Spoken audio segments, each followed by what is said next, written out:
Lagay ng ekonomiya, kalakalan, negosyo at iba pa. Atin ang alamin dito sa Ang Pilipinas Ngayon.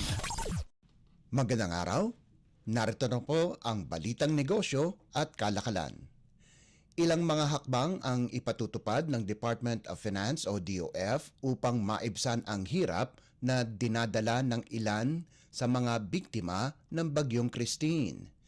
Pinalawig ng Bureau of Internal Revenue o BIR ang deadline ng pagbabayad at submission ng iba pang reportorial requirements sa ilang piling Regional District Offices o RDOs hanggang Oktubre at 31. Nasa proseso naman ngayon ang Bureau of Customs o BOC ng pag-i-inventory ng mga forfeited goods, food at agricultural products na ligtas para i-donate sa typhoon victims. Pinalawig ng Social Security System o SSS at Government Service Insurance System o GSIS ang financial assistance sa pamamagitan ng kanilang calamity at emergency loans.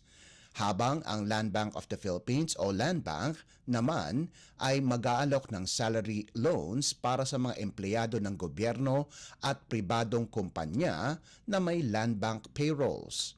Maaari din na mag-provide ang Land Bank ng financial support sa mga kooperatiba, micro, small and medium enterprises o MSMEs, corporations at electric distribution utilities para sa agarang working capital at disaster recovery.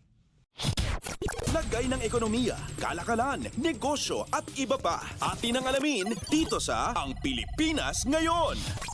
Samantala, tiniyak ng Department of Budget and Management o DBM na may sapat na resources ang pamahalaan para gamitin sa relief and recovery efforts sa mga naapektuhan ng pananalasa ng Bagyong Christine. Sa situation briefing sa Malacanang, inisa-isa ni DBM Secretary Amena Pangandaman ang posibleng sources ng funding para sa pagtugon ng gobyerno.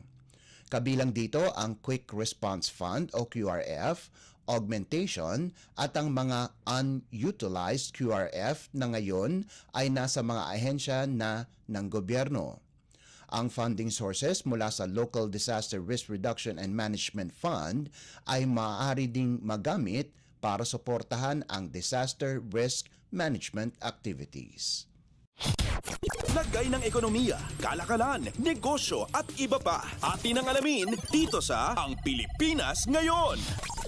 Inatasan na ng Department of Human Settlements and Urban Development o DHSUD ang mga key shelter agency na magpatupad ng moratorium sa housing amortization sa mga miyembrong apektado ng Bagyong Christine.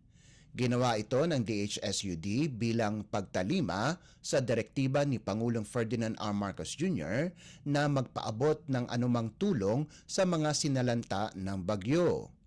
Partikular na hinimok ni DHSUD Secretary Rizalino Acozar ang Home Development Mutual Fund o HDMF o Pag-ibig Fund, National Housing Authority o NHA, Social Housing Finance Corporation at National Home Mortgage Finance Corporation.